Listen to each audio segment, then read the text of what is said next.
자, 그럼 오늘 설교 본문을 말씀드리고 함께 읽어보는 시간을 가져보도록 하겠습니다. 오늘 설교 본문은 요한일서 4장 7절부터 8절이 되겠습니다. 요한일서 4장 7절에서 8절을 다 같이 한 목소리로 읽어보도록 하겠습니다. 다 같이 읽겠습니다. 사랑하는 자들아, 우리가 서로 사랑하자. 사랑은 하나님께 속한 것이니 사랑하는 자마다 하나님으로부터 나서 하나님을 알고 사랑하지 아니하는 자는 하나님을 알지 못하나니 이는 하나님은 사랑이심이라. 아멘.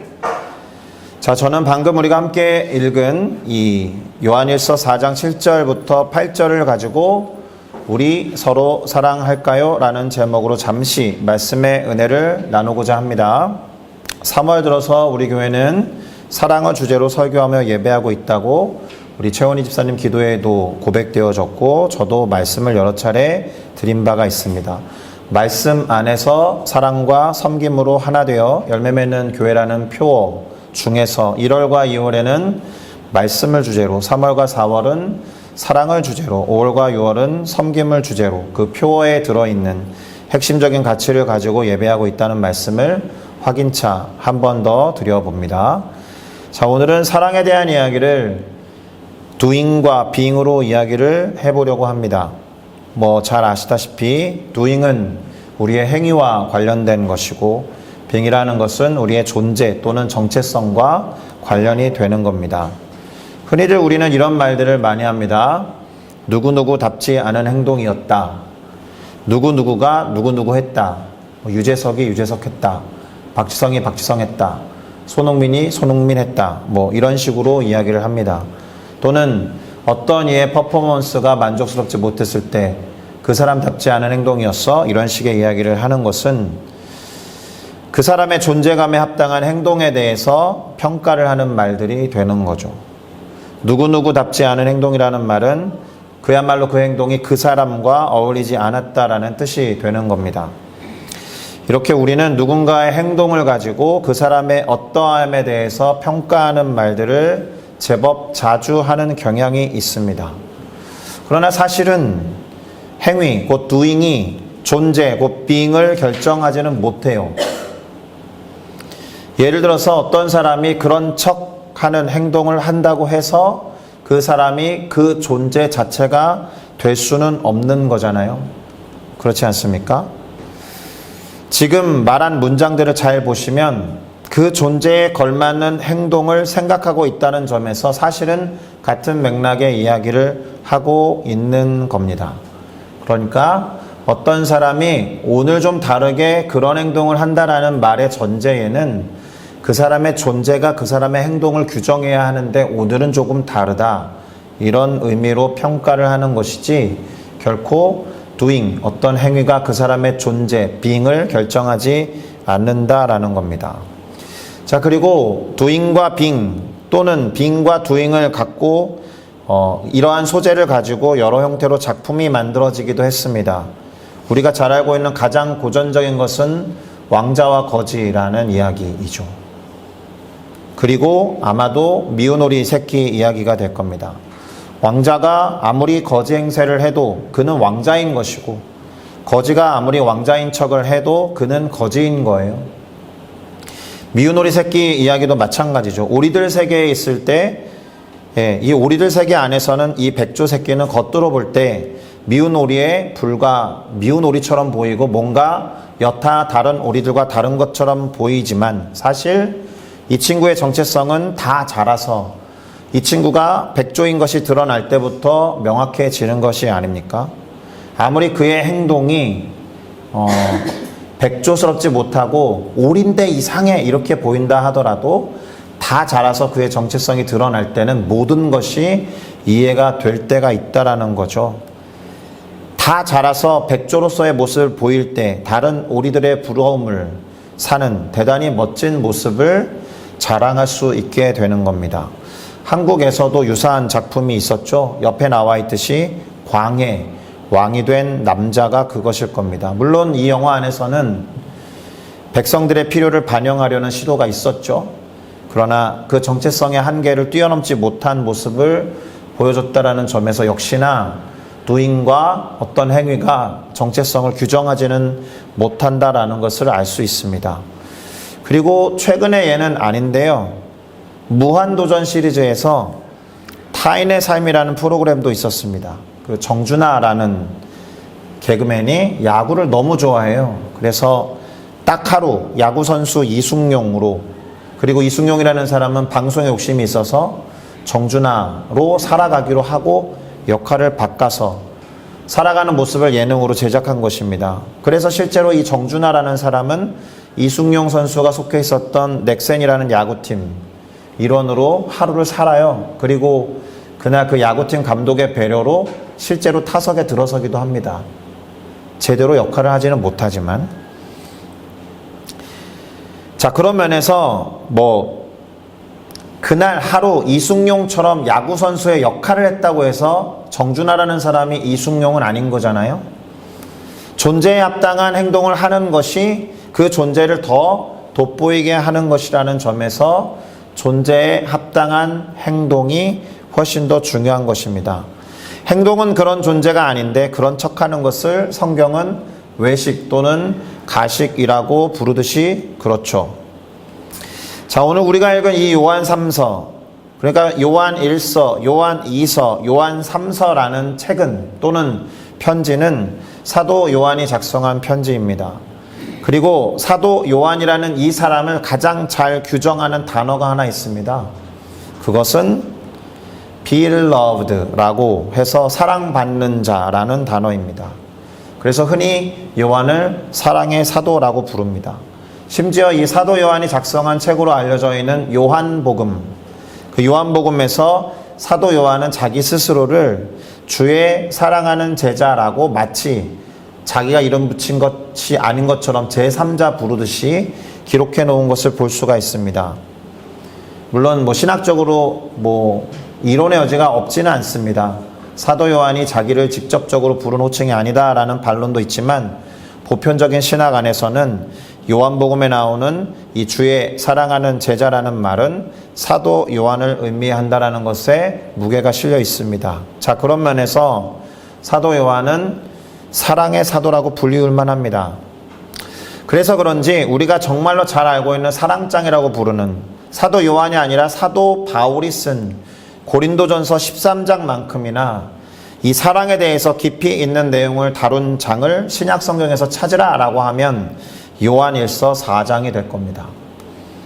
아마도 단일한 장 안에서 사랑이라는 단어가 가장 많이 나오는 장이 요한일서 4장이거든요. 그 한글 성경 기준으로 할 때 요한일서 4장 21절까지 있는데 사랑이라는 단어가 무려 31번 나옵니다. 자, 그런데 요한은 오늘 이 본문, 그의 이 서신서에서 이 서신을 받아서 읽어야 하는 사람들을 뭐라고 부르느냐? beloved라고 해서 사랑하는 자들아 라고 부르면서 서로 사랑하자 라고 말해요. 당연히 이 편지를 받아서 읽는 사람들이 서로 사랑하는 자들이 되기를 바랬기 때문에 그렇게 부르고 그렇게 말하는 것이죠. 그런데 한 번 더 생각해 볼 필요가 있는 게 있습니다. 어쩌면 이 서신을 받아서 읽고 있는 이 사람들이 아직까지는 실제로는 서로 사랑하고 있지 않기 때문에 이런 이야기를 하고 있는 거죠. 자, 오늘 본문을 잠시 들여다보겠습니다. 일단 사랑이 하나님께 속한 것이라고 말합니다. 그래서 사랑하는 자마다 하나님으로부터 나서 하나님을 안다라고 기록해요. 그런데 다음 구절에서는 반대의 문장을 또 기록합니다. 사랑하는 자마다 하나님을 아는 자라고 했는데 그 다음 구절에서는 그래서 사랑을 하지 아니하는 자는 하나님을 알지 못한다라고 적어 놓았습니다. 그러니까 이 말을 뒤집어서 말하면 하나님을 안다면 사랑하는 자가 된다라는 뜻이 되는 거예요. 사랑하지 아니하는 자는 하나님을 알지 못한다라고 했으니까 하나님을 안다면 그 사람은 사랑하는 자가 될 수밖에 없다라는 겁니다. 이해가 되십니까? 제가 살짝 일상 언어로 말했지만 사실은 우리가 중학교 때 배웠던 명제를 말한 거예요. 중학교 수학에 나오는. 제가 방금 사용한 문장을 풀어보면 이렇게 돼요. A이면 B이다라는 문장이 참일 때, 그 문장이 참이라면 역, 이 대우명제 배우셨습니까? 대우명제. 자리를 바꿔서 부정한 문장, B가 아니면 A도 아니다라는 문장도 언제나 참이거든요. 잠깐 중학교 수학을 맛보시겠습니까? 자, A가 B에 속해 있죠. A를 B의 부분집합이라고 말하는 벤 다이어그램입니다. 벤 다이어그램도 생소하죠, 지금? 졸리시죠? 자, 이 그림과 함께 앞서 말씀드린 문장을 펼쳐서 해석해 보겠습니다. 수학 시간은 아닌데. A면 B다가 항상 참이면, B가 아니면 A도 아니다가 항상 참이다. 이 그림을 잘 보시면 누군가가 A에 속해 있다면 그 사람은 B에도 속해 있죠. 그러나 B가 아니라면 이 바깥에 있을 거니까 A에도 당연히 속해 있지 않다라는 말이 되는 겁니다. 이해하셨죠? 놀라워라. 자, 이걸 예로 들어서 다시 설명해 봅니다. 서울에 가면 한국에 간 것이다. 왜요? 서울이 한국에 속해 있으니까. 이해되셨죠? 그런데 누군가가 한국에 간 것이 아니라면 이 바깥에 있다는 거죠. 그러면 당연히 서울에 간 것도 아니다. 짠! 이해되셨죠? 또 다른 예를 들어보겠습니다. 아까 being과 doing을 이야기했는데요. 누군가가 요 A라면 B 하는 것은 당연한 것이지만 B를 했다고 해서 A에 속한 게 아니죠. 여기 있는 사람들은 A에 속한 게 아니니까. 그 얘기입니다. 그러니까 어떤 행동을 그런 척 했다고 해서 반드시 A는 아닌 거죠. 이해되셨습니까? 그래서 여기에 속하는 게 중요한 거예요. 그 사람의 정체성에 합당한 행동을 할 때에만 B고 A고 상관없이 A에 속해 있을 때에만 B도 되는 거다. 이런 이야기입니다. 이제 오늘 말씀을 여기에 적용해 볼게요. 마지막으로. 하나님을 알다라는 게 여기 있습니다. 하나님을 아는 자는 사랑하는 자이다. 이렇게 놓았을 때 사랑하지 아니하는 자는 당연히 하나님을 알 수 없죠. 요 안에 들어올 수 없으니까. 이해됐죠? 지금 그 얘기입니다. 사도 요한이 말한 문장이 성경에 기록되어 있으니까 그것은 진리이고 참입니다. 그러니까 하나님을 아는 자는 사랑하는 자여야 되는데 사랑하지 않는다라면 하나님을 알지 못한다라는 명제가 성립한다라는 겁니다. 같은 방식의 이야기를 두 번째 명제가 하나님을 알지 못하는 자는 하나님으로부터 난 자가 아니고 그 사람은 사랑하지 않는 자다라는 겁니다. 자, 그런데 하나님을 알지 못하는 자는 사랑할 수도 있고 사랑하지 않을 수도 있잖아요. 다시요. 하나님을 알지 못하는 자, 여기가 하나님을 아는 사람이라고 했는데 하나님을 알지 못하는 자는 여기일 수도 있고 여기 있을 수도 있잖아요. 그러니까 사랑을 할 수도 있고 사랑을 안 할 수도 있다. 그런데 사도 요한은 하나님을 아는 사람은 사랑을 한다라고 했어요. 똑같이. 사랑 안 할 수도 있는데 이유는 하나님이 사랑이시기 때문에 그렇다라는 겁니다. 중요한 것은 하나님이 사랑이시기 때문에 사랑으로 태어난 우리도 사랑이다라는 말입니다. 사도 요한은 하나님의 존재, 다시 말하면 하나님의 being, 하나님의 정체성을 사랑이라고 정의했다라는 것에 일단 방점이 있습니다. 자, 그런데 이 사도 요한이라는 사람은 예수님의 제자였잖아요. 예수님과 함께 3년 반을 동행했습니다.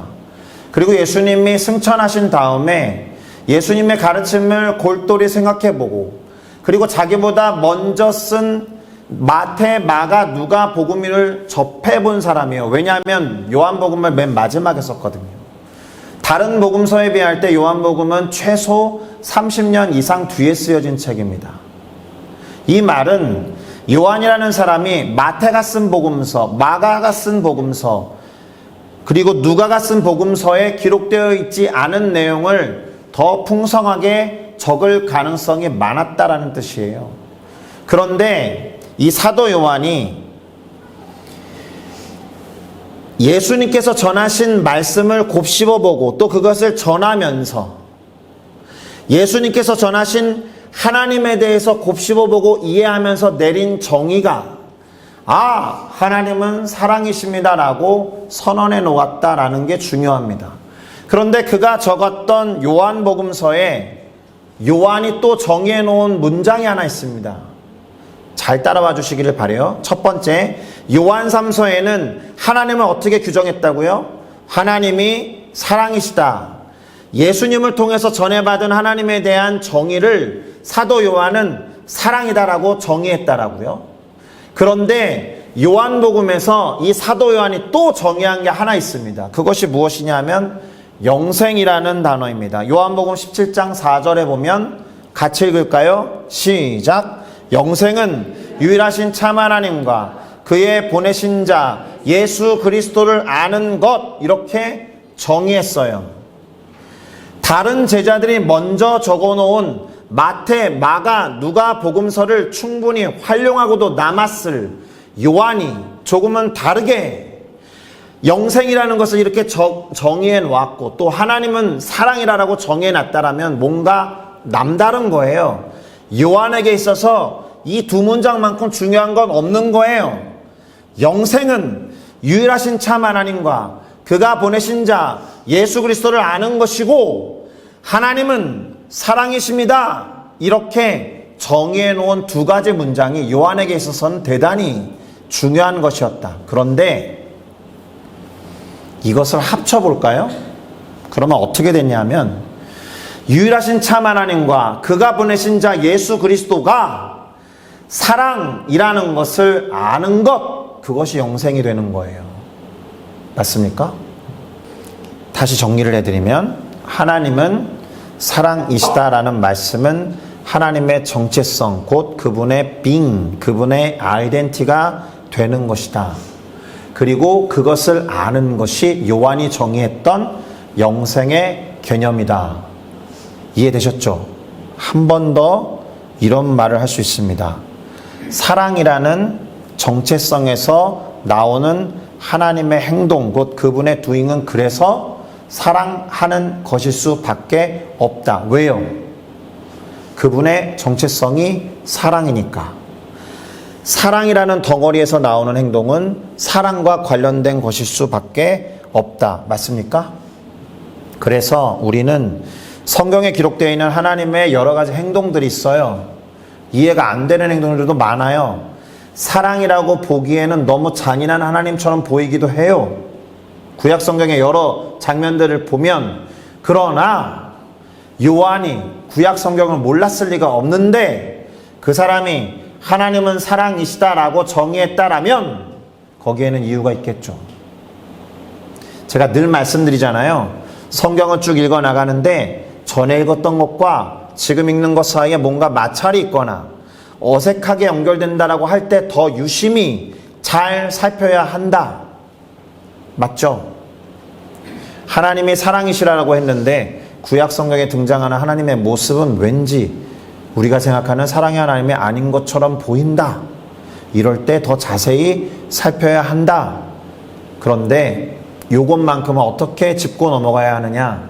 납득이 되지 않고 이해가 되지 않지만 사랑의 행위였다라고 안경을 끼고 구약 성경의 내용들을 바라보셔야 되는데, 가장 이기적이고 조금 이해가 되지 않는 사랑처럼 보이는 이유는 그분이 선택하신 자들을 향한 사랑이기 때문에 그래요.